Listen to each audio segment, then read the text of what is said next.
This afternoon, we're focusing on the challenges that often come ahead of college, including the competition just to get accepted in the first place.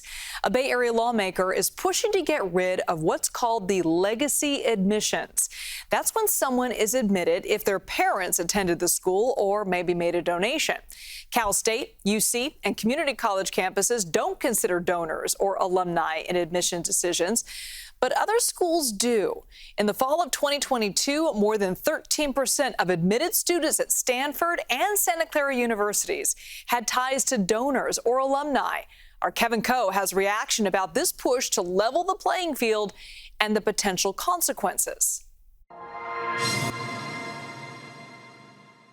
Theoretically graduating in like 2.5 weeks. Christian is a Stanford senior and a first-generation college student.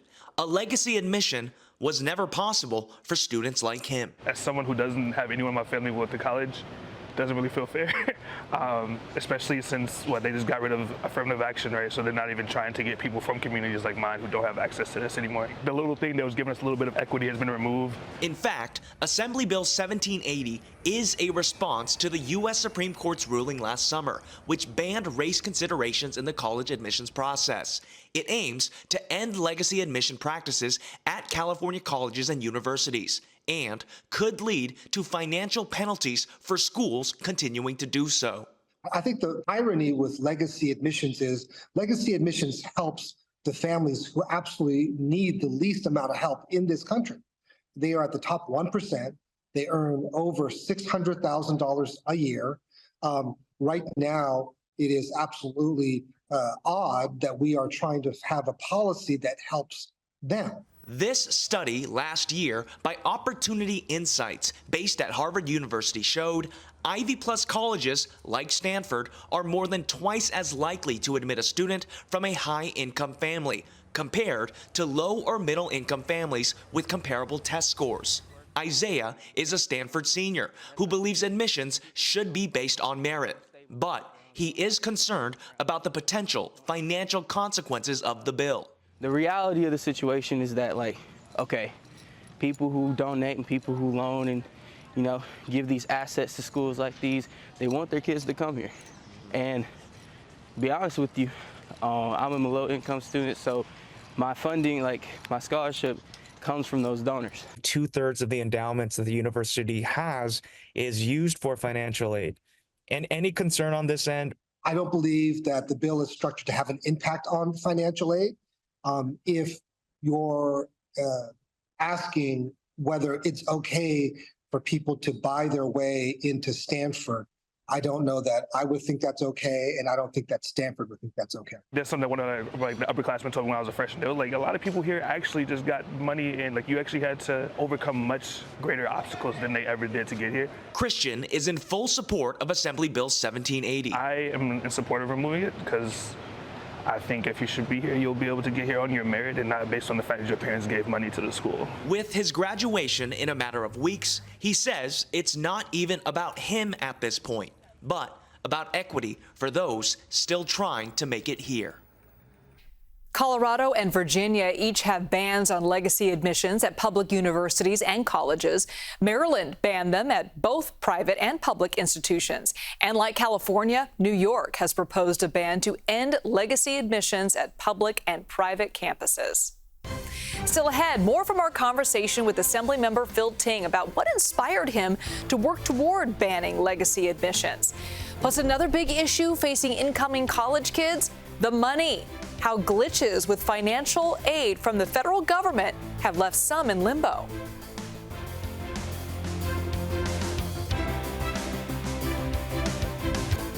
This half hour, we are diving into the challenges a lot of families are facing when it comes to college, including the first step, getting accepted. Earlier, I spoke with Assemblymember Phil Tang, who's behind the push to ban legacy admissions here in California. And first, I asked what inspired the bill to begin with. I did a similar bill about 5 years ago, coming on the heels of the Varsity Blues scandal. It was so upsetting that we saw people illegally buying their way into some of our most elite universities. So I tried this bill then. We weren't successful, but we were able to turn it into a data bill. And some of the data has been absolutely critical to us bringing this bill back. What we found is that three universities in particular, Stanford, USC, and Santa Clara, offer about between 13 to 14% of their admissions to legacy admits. There's going to be a lot of parents that are watching this right now that may have gone to one of those three universities or any other school in California and thinking, well, wait a minute.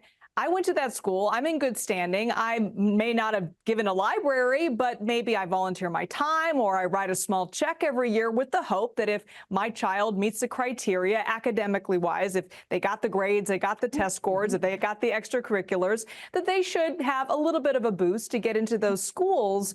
And now that's completely eliminated, right? With this bill. With this bill, it would eliminate that because I don't think there should be any preferential treatment because right now, there is no preferential treatment based on race. There's not any other preferential treatment based on your circumstances. What they would do is this would be just one of many factors that they would put into a college essay.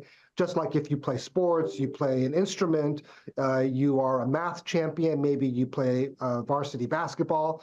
It's just one of many things. So we're not saying that you cannot admit the students whose parents went there or are donors.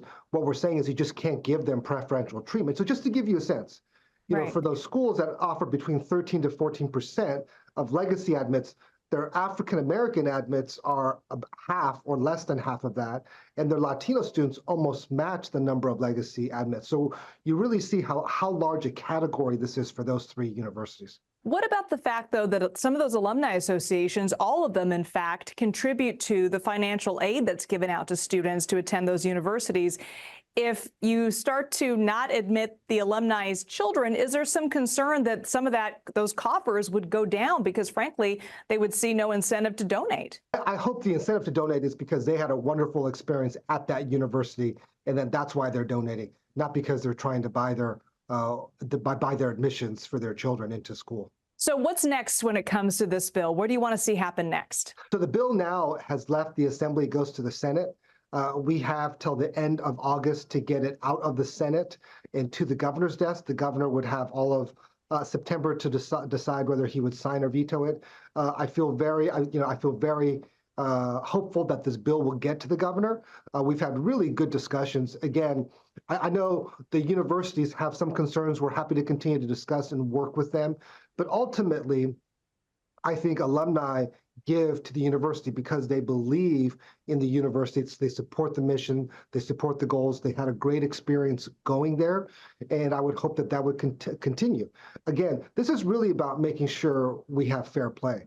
What we saw in an Opportunity Insights report is that children from the top 1%, and again, that's families who make over $600,000 a year, they were twice as likely when all things were equal, whether, grades, test scores, extracurriculars, of getting into these elite schools than everyone else. So again, you would think that somebody who's, from a lower income background and really had to overcome these circumstances would have a better chance than others, but that wasn't the case. Statistically, the folks at the top of the income spectrum who actually need the least amount of help in our society, they're the folks who really have wealth, can pass their wealth onto their children, and really they're the ones getting into these most elite institutions, not everyone else. And to be clear, this bill covers all California colleges, not just the three elite ones that you mentioned that were maybe the biggest perpetrators of giving out admissions to legacies. Yeah, it covers all private colleges in California because our public colleges do not practice legacy admissions, unlike other public universities that do practice legacy admissions. UC and CSU do not. So again, this would only cover the private universities in our state. Well, another source of frustration for students working to get into college is financial aid, specifically the free application for federal student aid, or FAFSA. Congress mandated changes to simplify the form, but the rollout was just plagued by glitches. Typically, the Department of Education releases the forms on October 1st and then sends the students' data to colleges within 1 to 3 days of submission, so financial aid can be calculated. This year, the application forms came out 3 months late. Arlen Ramirez spoke to an Oakland student and a financial aid counselor about the impact of this.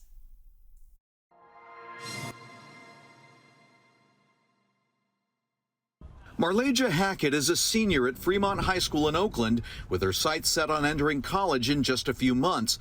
But she's one of millions of high school students across America who've been frustrated by snafus with the FAFSA financial aid website. It was a long time where I would try to log in, they would just reboot the whole system and log me right back out. And it happened consistently, and it's we would have to wait days, then we have to wait weeks, and then weeks turned to a month, and it was just hard to even try to start the application itself.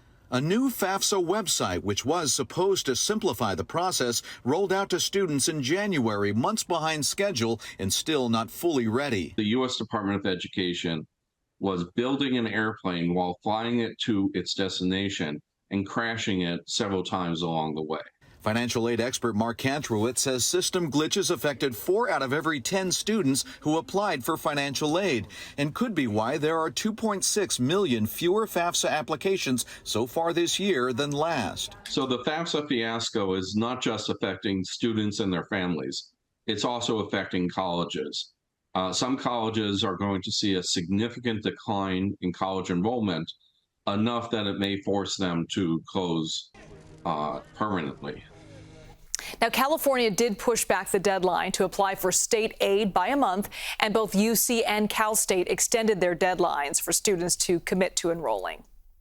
Still ahead, a closer look at what it really costs to go to college right now. I'll give you a hint. It's a lot. And what's driving up the price year after year. And a reminder, our special coverage of Carnival starts this Sunday at 10 o'clock a.m. or 10 a.m. on ViX Plus and streaming live on CBS News Bay Area. Stay with us.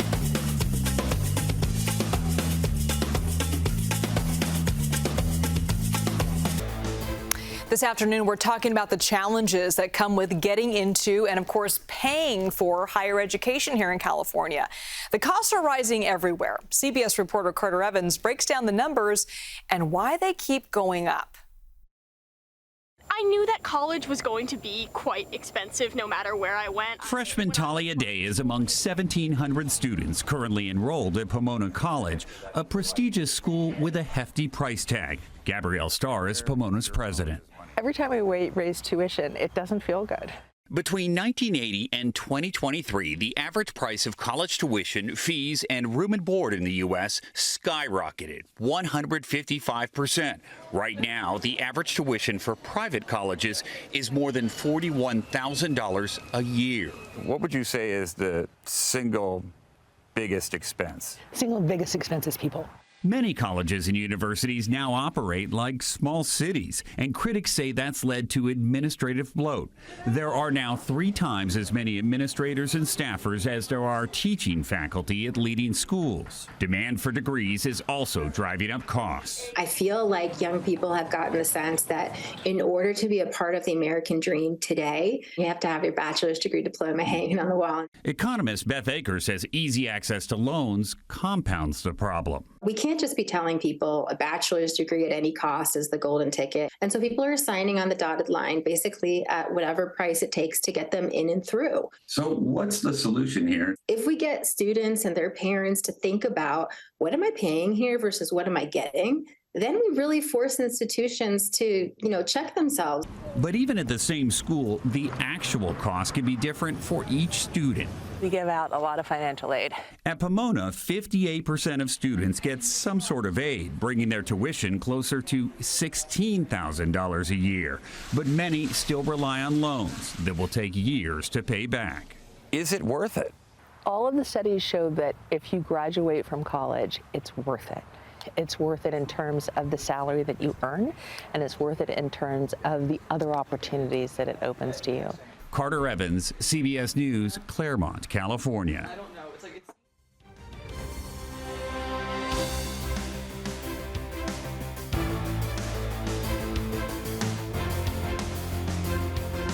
Thank you so much for joining us for today's conversation centered around college admissions and to the challenges around all of that. We'd love to hear what you think. Post your thoughts online using the hashtag KPIX. The CBS EV News is next. Local news continues on our streaming service, CBS News Bay Area. To view more content like this, we've selected some videos we think you'll enjoy. And please make sure to like and click the link in the bottom left corner to subscribe.